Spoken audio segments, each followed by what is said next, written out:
بصي شايفه ده، ايه رايك فيه؟ نروح نشتريه بكره؟ حلو، والفوقيه برضه احلى.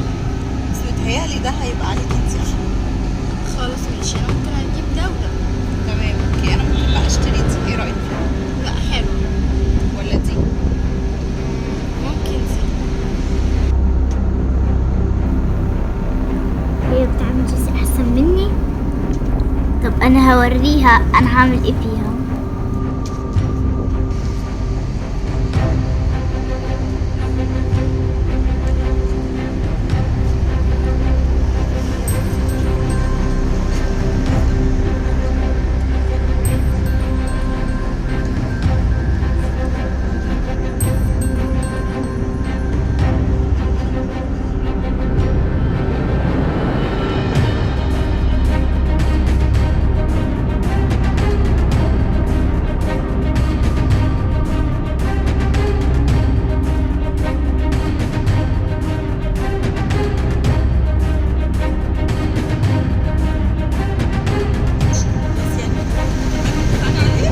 انا وانت هنجيب زي بعض. بس عشان هجيب حاجة حلوة من السوبر ماركت. حاضر.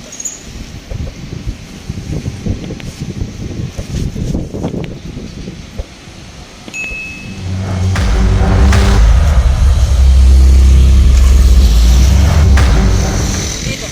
ايه يا ماما، في ايه؟ كان في فلوس في الشنطه، انا مش لاقياها، مش عارفه راحت فين. ماما انا شفت جيسي وهي بتاخد فلوس بتحطها في شنطتها. جيسي؟ معقول؟ وريني شنطتك.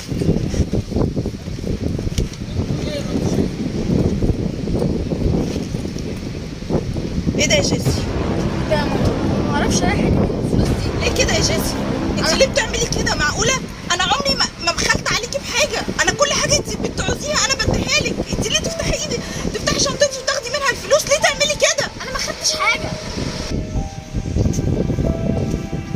مساء الخير. على فكرة أنا شفت حضرتك البنت الصغيرة دي بتمد إيديها في شنطتك وبتاخد الفلوس وبتحطها في الشنطة التانية دي. نعم؟ بنتي انا؟ يا فندم، وأنت قاعدة بتكلمي مع بنت حضرتك، هي شغلتكم في الكلام وراحت خدت الفلوس من الشنطة بتاعت حضرتك وحطتها في الشنطة التانية ديت، أكيد بتاعت أختها اللي أنت بتزعقي فيها دلوقتي.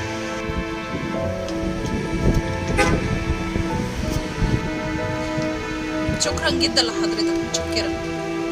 لا تحت امرك يا فندم، بس انا ما كنتش هتدخل واقوم، بس لما لقيتك بتزعقي في بنت حضرتك الكبيره قلت لا اقوم اقول لك الحقيقه. شكرا يا فندم. صح.